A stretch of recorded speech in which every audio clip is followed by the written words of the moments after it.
Corona பெருந்தொற்று காலம் குறித்து முதலமைச்சர் மு.க.ஸ்டாலினை விமர்சித்து பேசியிருந்த அதிமுக பொதுச் செயலர் எடப்பாடி பழனிசாமி திடீர் அந்தர்பல்டி அடித்துள்ளார்.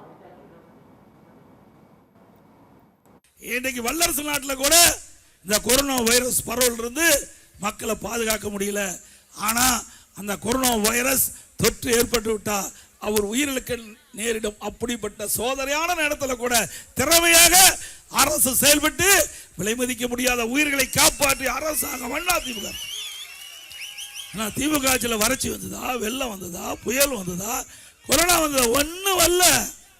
அப்படி வந்திருந்தா அந்த முதலமைச்சரே காணாத போயிருப்பார். இவர் அந்த கொரோனாவிலேயே போயிருப்பார். குளத்தூர் கூட்டத்தில் தான் பேசினேன். அப்போ கொரோனா காலத்தில் மக்கள் கடுமையாக பாதிக்கப்பட்டாங்க. அந்த காலகட்டத்தில் ஸ்டாலின் மக்களுக்கு சரியான ஆலோசனை கொடுக்கல. மக்களுக்கு ஓடோடி போட்டோ ஷூட் எடுக்கிறாரு. அப்ப எங்க காணாம போனன்னு சொன்ன உடனே புலம்புறார், என்னை பற்றி தவறா பேசுறாரு.